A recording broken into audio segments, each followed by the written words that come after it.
అండి కుమారి స్పెషల్ వంటకాల ఛానల్కి స్వాగతం.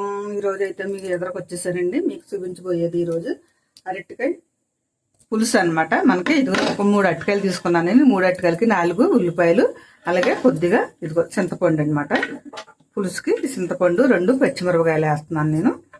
మనకి దీంట్లోకి ఒక 3 స్పూన్లు నూనె, ఒక 2 స్పూన్లు బెల్లం, 2 స్పూన్లు కారం, ఒక అర స్పూన్ పసుపు, తగినంత సాల్ట్, కొద్దిగా ఎల్లుల్లిపాయలు, జీలకర్ర. మనం ఇప్పుడు ఇవన్నీ కోసేసుకుని రెడీ చేసేసుకుందాం. ఇప్పుడు కావాల్సిన పదార్థాలన్నీ చూపించాను కదా, తయారు చేసే విధానం చూపిస్తాను చూడండి. ఇప్పుడైతే మనం బాణీ పెట్టేసుకుందాం. బాణీలో పెట్టుకుని నూనె పోసుకుంటున్నాం.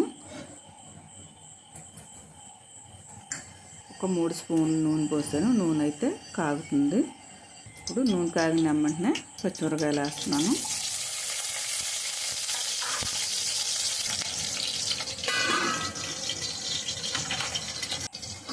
కొద్దిగా పచ్చిమిరపకాయలు వేగాక ఉల్లిపాయలు కూడా వేసేసుకుందాం.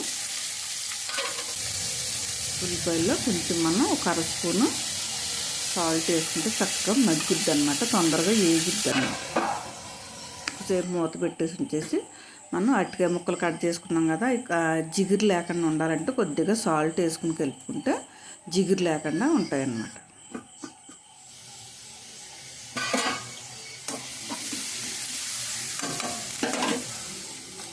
ఇప్పుడు ఉల్లిపాయ వేగిపోయింది. ఈసారి మనం అరటికాయ ముక్కలు కూడా వేసేస్తాం. అరటికాయ ముక్కలు కూడా కొంచెంసేపు మగ్గనిచ్చి మూత పెట్టేసి మగ్గనిచ్చాం. ఇప్పుడు ఉప్పు, కారం, పసుపు కూడా వేసేసుకుందాం.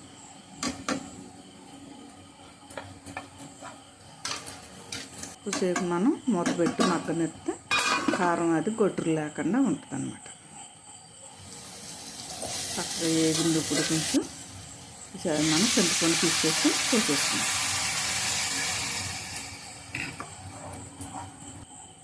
కొద్దిగా వాటర్ కూడా పోసుకుంటే ముక్కలు కూడా ఉడుగుతాయి అన్నమాట. కొద్దిగా బెల్లం,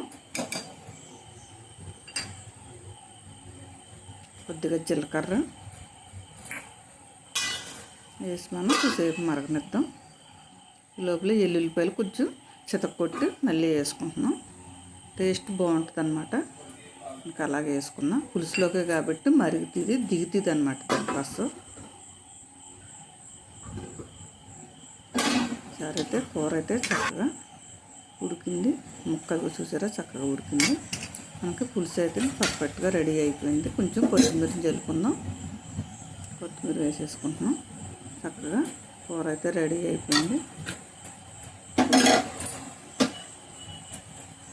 అదిగో కూర. కావాల్సిన పదార్థాలు తయారు చేసే విధానం అన్నీ చూపించాను కదా మీకు. సూపర్గా వచ్చిందనమాట. మీరు కూడా ఇలా తయారు చేసుకోండి. నచ్చితే కనుక షేర్ చేయండి, బెల్ ఐకాన్ నొక్కండి, సబ్స్క్రైబ్ చేసుకోండి. ఓకే అండి, బాయ్.